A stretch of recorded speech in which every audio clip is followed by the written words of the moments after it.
Selamat pagi Bapak-Bapak, Ibu semua. Assalamualaikum warahmatullahi wabarakatuh.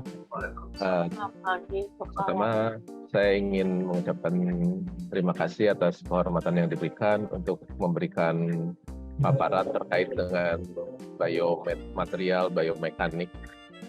Kebetulan Profesor Gunawarman ini dulu senior saya waktu S2 di ITB juga. Kami sempat sama-sama juga dan alhamdulillah ketemu di sini dalam suasana yang sangat bahagia ini. Saya ingin menyampaikan apa yang kami lakukan di ITB terkait dengan kegiatan biomekanik. Sebelumnya mungkin saya perkenalkan diri dulu. Nama saya Tata Cipta Dirgantara. Saya guru besar dalam bidang mekanika komputasional dan saat ini menjadi dekan di STMD ITB. Dulu kuliahnya di Teknik Mesin ITB, kemudian melanjutkan di Queen Mary di Inggris, kemudian sempat menjadi research visitor di Tokyo Tech di Jepang. Nah, ini adalah beberapa kegiatan engineering yang kami sudah lakukan. Jadi bidang saya terutama bidang komputasional, jadi saya akan menyampaikan mungkin banyak hal terkait dengan mekanika komputasional. Sebagaimana tadi Pak Gunawarman sudah sampaikan bahwa ilmu mekanik itu yang zaman dulu mungkin hanya diasosiasikan dengan mobil atau kereta api atau pesawat terbang begitu ya. Hari ini bidang itu tidak hanya seperti itu lagi. Banyak hal-hal yang terkait dengan teknologi kesehatan justru dilakukan oleh insinyur yang terkait dengan teknik mesin. Kami sendiri juga sejak tahun 2005 itu sudah bekerja sama dengan dokter bedah ortopedi, kemudian sekarang dengan dokter gigi, mulai dari dokter gigi bidang prostodonti, konservasi, periodonti, bedah mulut, kemudian dokter rehabilitasi medik. Jadi banyak sekali bidang-bidang yang saling terkait. Di dalam grup biomekanik kami ini ada beberapa dosen. Pak Gunawarman mestinya mengenal Profesor Andi Isra Mahyudin, kemudian ada saya, kemudian ada beberapa anggota, Dr. Sandro Minradi, Dr. Satrio Wicaksono, kemudian Mas Ferianto dan Mas Ari. Nah, di ITB sendiri itu bidang-bidang yang kami geluti itu ada beberapa yang terutama akan saya sampaikan di sini adalah terkait dengan gait and posture, prostetik dan ortotik serta teknologi rehabilitasi. Sebetulnya bidang-bidang yang lain pun ada yang kami lakukan, tapi mungkin karena keterbatasan waktu tidak akan saya presentasikan di sini. Kami sejak tahun 2005 sudah mulai aktivitas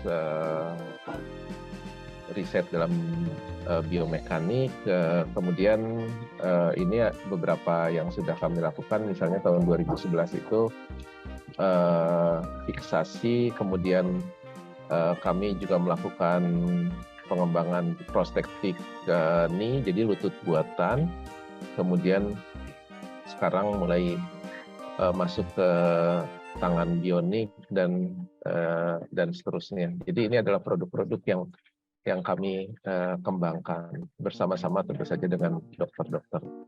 Untuk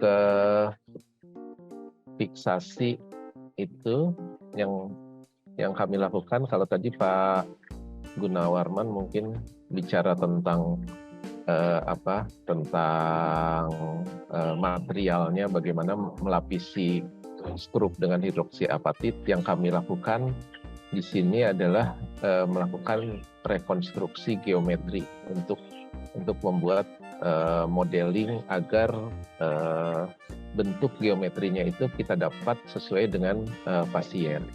Jadi kami melakukan rekonstruksi geometri, kemudian kami bisa menghitung berapa kekuatan yang bisa ditanggung oleh tulang dan bagaimana kita mendesain implan untuk setiap pasien tersebut satu demi satu.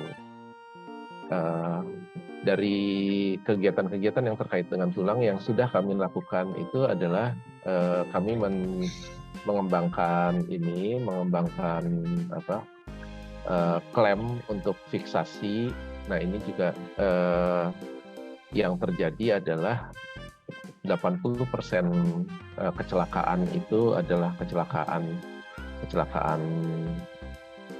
motor roda 2 biasanya, dan itu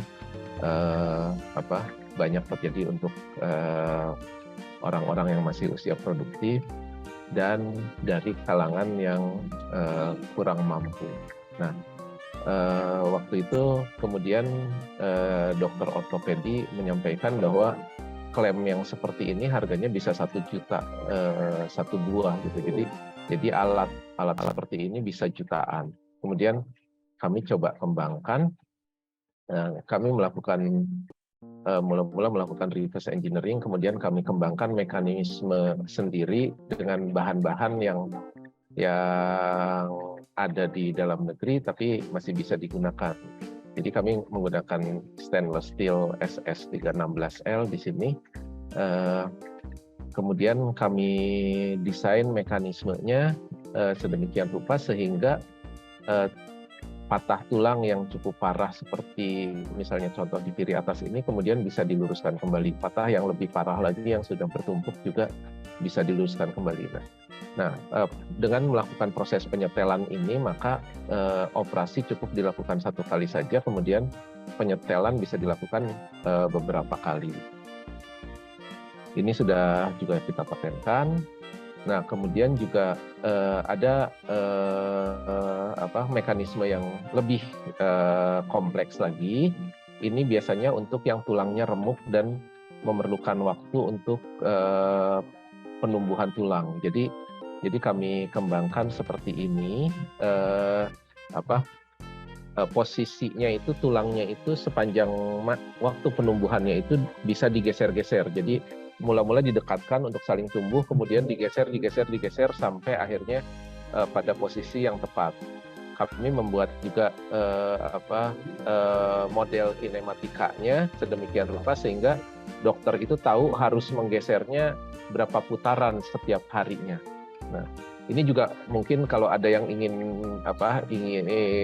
kakinya menjadi lebih panjang begitu ya, bisa dilakukan seperti ini. Jadi kakinya dipatahkan kemudian digeser sehingga tulangnya bisa tumbuh memanjang gitu ya. Tapi ini kami lakukan terutama untuk yang kecelakaan dan tulangnya remuk. Bekerja sama dengan dokter juga. Nah, kemudian kami juga melakukan desain yang lain lagi untuk fiksasi eksternal yang asalnya hanya statik, kemudian ini kita lakukan dengan model yang dinamik begitu ya. Jadi kita bisa kontrol pergeserannya juga untuk arah aksial ya. Ini dengan dokter-dokter dari Rumah Sakit Pajajaran. Yang juga kami lakukan adalah pengembangan kaki tiruan untuk amputi atas lutut. Ini sebagaimana tadi yang kita sampaikan, 80% kecelakaan lalu lintas itu terkait dengan kecelakaan motor roda 2. Jadi banyak juga yang kemudian harus diamputasi di atas lutut orang-orang yang masih produktif. Nah, sementara sendi lutut buatan yang seperti ini harganya mahal sekali. Maka kami mengembangkan sendi lutut yang harganya terjangkau namun fungsinya masih cukup baik. Nah, ini beberapa contoh dari lutut buatan yang dibuat sebagai dalam tanda petik kerajinan lah. Jadi kita bisa lihat bahwa sendinya itu hanya berupa engsel tunggal seperti ini sehingga gerak berjalannya itu menjadi kurang sempurna. Kami kemudian mengembangkan dan bekerja sama dengan teman-teman desain produk dan menemukan bahwa yang mereka inginkan itu adalah kaki buatan ini harus bisa dipakai untuk bersila, harus bisa dipakai untuk sholat. Jadi itu ada faktor sosial budaya yang diminta yang mungkin tidak ada dalam desain-desain luar negeri. Maka kemudian kami melakukan proses desain mulai dari kinematika linkage-nya sampai proses manufakturnya, pemilihan materialnya sedemikian rupa sehingga itu harganya cukup terjangkau, dan ini akhirnya kami sudah kembangkan dibuat dari polimer begitu ya, harganya cukup terjangkau dengan mekanisme yang baik, dan ini bisa dipakai untuk duduk bersila, untuk sholat begitu ya. Ini ada beberapa contohnya. Jadi di sini mungkin ayo siapa dapat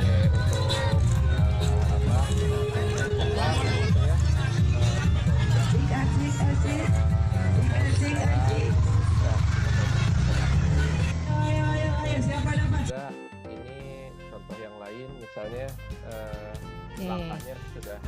Oke, cukup. Katanya bisa bersila. Saya pengen lihat dong. Kalau bersilanya seperti apa? Ini bisa sudah kita cobakan juga ke orang-orang bersila ini, jadi bisa dipakai untuk bersila begitu. Nah, kemudian juga ini ya buat teman-teman pengguna kaki palsu, ini ada video tutorial cara melakukan pola perjalanan sudah baik, menggunakan kaki palsu. Dipakai untuk sholat begitu ya. Sudah diuji coba juga. Kita lihat di sini pola penggunaannya itu bisa melakukan gerakan-gerakan untuk sholat dengan cukup stabil begitu. Yang melakukan gerakan sebelum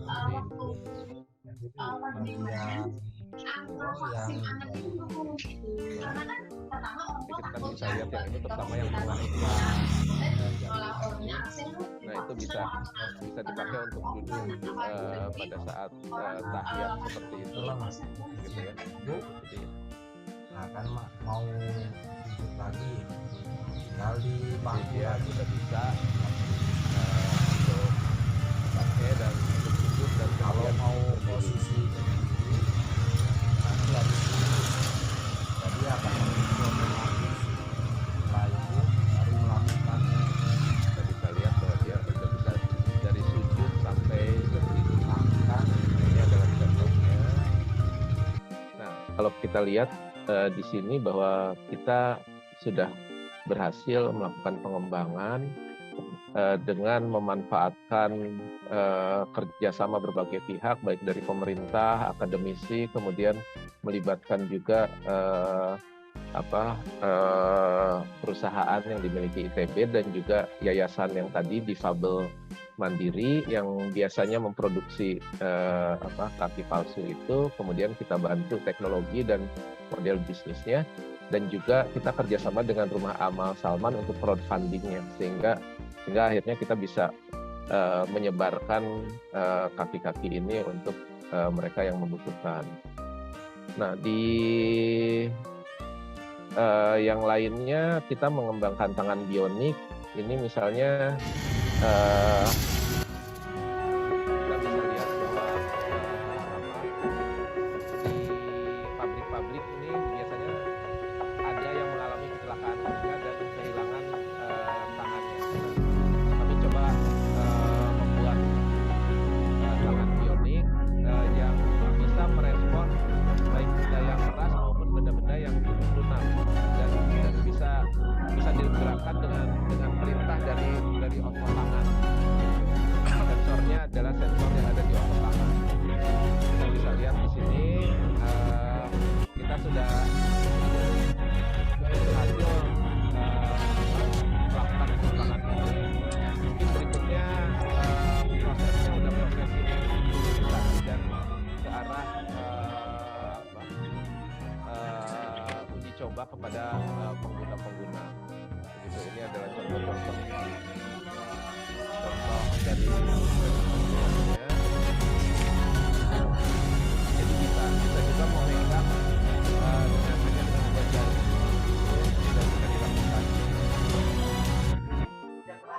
Kemudian yang juga penting itu adalah robot untuk rehabilitasi. Nah, seperti kita tahu misalnya ada yang kecelakaan, kemudian kita perlu melakukan rehabilitasi dalam proses penyembuhannya. Nah, di sini ini ada yang bocor di suaranya kelihatannya.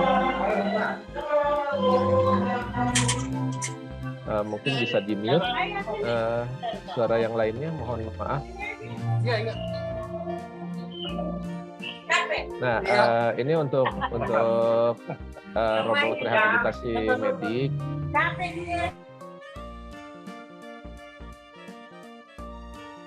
Untuk robot rehabilitasi medik, kita bisa lihat bahwa selama proses penyembuhan, otot kaki itu perlu dilatih, maka kita mengembangkan alat ini. Ini kita lakukan bersama dengan dokter. Jadi, nah ini alatnya itu bisa digerakkan untuk agar pasiennya itu melatih otot-ototnya. Kita mengembangkan bersama dengan dokter rehabilitasi medik. Nah, selain dengan ortopedi dan rehabilitasi medik, kami juga banyak bekerja sama dengan dokter-dokter gigi. Nah, ini salah satu contohnya. Jadi desain untuk implan, untuk restorasi mahkota kita lakukan karena bidang kami adalah computational mechanics, maka kami harus melakukan analisis tegangan menggunakan metode elemen hingga. Nah, kalau kita lihat geometri gigi ini sangat kompleks, jauh lebih kompleks daripada komponen-komponen mekanikal biasa. Jadi untuk menggambar yang seperti ini, kita perlu kurang lebih 5 bulan hanya untuk menggambar model giginya ini. Kami kemudian mengembangkan metode yang lain menggunakan CBCT scan. Jadi gigi itu kemudian di-scan, kemudian kita merekonstruksi 3 dimensi menggunakan peranti lunak, dan kita bisa memperoleh model solid 3 dimensinya. Dari situ kemudian kita bisa melakukan analisis model elemen hingga dengan geometri yang jauh lebih akurat. Nah, kami sudah melakukan ini sejak pertengahan 2014 atau 2015 begitu ya, softwarenya kita sudah punya. Jadi proses untuk rekonstruksinya hanya singkat sekali, dan ini udah kita kerjakan untuk berbagai analisis. Misalnya ini untuk analisis abstraksi pada gigi, kemudian menganalisis alternatif desain implan, apakah 3 implan atau 2 implan begitu ya, desain gigi tiruan lepasan, kemudian juga untuk masalah pada saat tidur misalnya si pasiennya itu suka menggerus giginya, maka kita buatkan dudukan begitu. Semuanya menggunakan teknik yang sejenis. Yang terakhir kita memanfaatkan proses 3D printing untuk membantu dokter bedah mulut untuk merancangkan protokol operasi. Jadi misalnya yang kiri atas ini adalah proses untuk melakukan perbaikan posisi rahang, karena seperti yang kita bisa lihat di sini, rahangnya agak maju ke depan, rahang bawahnya, sehingga proses mengunyahnya tidak baik, ada fungsi-fungsi yang tidak terpenuhi. Maka kami lakukan proses CT scan, kemudian kita buatkan alat bantu berupa dudukan untuk dokter bedah mulut ini, yang asalnya operasinya biasanya dilakukan 4 jam, dengan alat-alat bantu yang kita kembangkan ini menggunakan 3D printing, operasinya berkurang waktunya menjadi hanya 2,5 jam. Jadi jauh sekali kecepatannya. Kami sekarang juga sudah mengembangkan proses proses rekonstruksinya di komputer, sehingga kurang lebihnya kita bisa melihat dari posisi awal bentuk wajahnya seperti apa, bentuk wajah akhirnya seperti apa, rahangnya harus digeser dan dipotong seperti apa, kemudian kita buatkan dudukannya. Nah, kemudian kita hasil dari model komputer itu kita print dan kemudian digunakan pada saat operasi. Nah, ini yang sudah dilakukan. Kami sekarang maju lagi untuk operasi tulang rahang. Jadi kami buatkan dudukan-dudukan untuk operasi tulang rahang, dan sekarang kami sedang dalam proses kerjasama untuk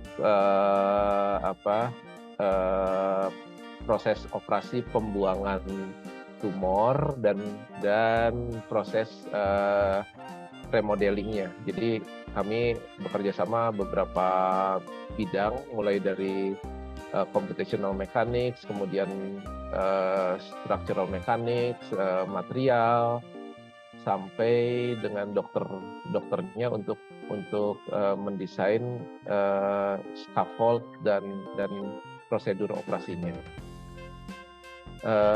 Selain yang itu, terakhir mungkin saya ingin menyampaikan bahwa selain alat-alat bantu kedokteran yang tadi, kami juga mengembangkan alat analisis gerak. Ini mungkin tidak terkait langsung dengan material dan produk, tapi alat ini membantu kita untuk memperoleh gerak berjalan yang normal, gitu ya. Selama ini misalnya kalau kita sakit kemudian ke dokter penyakit dalam, maka kita disuruh periksa darah dan kita bisa melihat mana yang normal, misalnya gulanya normal atau tidak, HB-nya normal atau tidak, gitu ya, dan seterusnya. Tapi misalnya ada pasien yang stroke, kemudian dia dalam proses rehabilitasi, maka dokter itu tidak punya alat untuk bisa mengukur secara kuantitatif. Nah, kami kembangkan alat ini bersama dengan dokter rehabilitasi medik, sehingga kita bisa tahu proses berjalannya orang itu sudah normal atau enggak. Kita kembangkan alatnya untuk motion capture, kemudian membuat model kinematikanya, sehingga kita tahu data gerak berjalan yang normal seperti apa untuk orang Indonesia, dan yang sakitnya nanti seperti apa, gitu ya. Jadi kita mencoba untuk 300 orang bersama dengan Dr. Marina dari RSHS, kita ukur, kemudian kita bisa memperoleh data gerak berjalan orang Indonesia, dan dari data ini kita sebetulnya menemukan ya bahwa pepatah itu ternyata betul, itu alon-alon asal kelakon, gitu ya. Jadi kita bisa lihat bahwa kecepatan berjalan orang Indonesia itu jauh di bawah kecepatannya orang Jepang, orang Amerika, dan orang Eropa, gitu. Kemudian kita juga bisa memperoleh pola berjalannya pada saat dia melangkah itu yang normalnya seperti apa. Kita udah dapat datanya semua untuk orang Indonesia, dan ini bisa dijadikan rujukan nanti jika ada dokter rehabilitasi medik yang ingin menggunakan. Sekarang ini sedang digunakan di RSHS, jadi untuk mengontrol misalnya ada yang CP atau pasca stroke, gitu ya, kemudian ingin melakukan rehabilitasi. Kita sudah melakukannya. Kita sekarang kembangkan dengan kamera GoPro, begitu ya. Kemudian juga kita gunakan untuk orang tua untuk melihat apakah jalannya stabil atau tidak. Kemudian juga kita manfaatkan alat yang sama ini untuk sport biomechanics, untuk berenang, untuk lari, untuk menendang, begitu ya. Jadi kita bisa melihat pola geraknya atlet yang berprestasi itu seperti apa, kemudian gerakannya atlet kita seperti apa. Nah, harusnya seperti apa, bisa kita telusur balik dan kita latihkan. Nah, ini terakhir mungkin pada waktu pandemi juga kita membuat alat ini untuk melindungi dokter gigi dan pasien, tapi kita melakukan perlindungannya itu pribadi, gitu ya. Jadi setiap pasien ada di dalam chamber ini, kemudian semua udara dan aerosol yang ada di sekitarnya bisa disedot. Mungkin itu yang bisa saya sampaikan. Mudah-mudahan informasi ini bisa bermanfaat dan terutama saya kira dengan mendengar paparan Profesor Gunawarman ini banyak sekali potensi kerjasama yang bisa dilakukan. Terima kasih. Saya kembalikan kepada Pak Margono Sugeng. Wabillahi taufiq wal hidayah. Wassalamualaikum warahmatullahi wabarakatuh.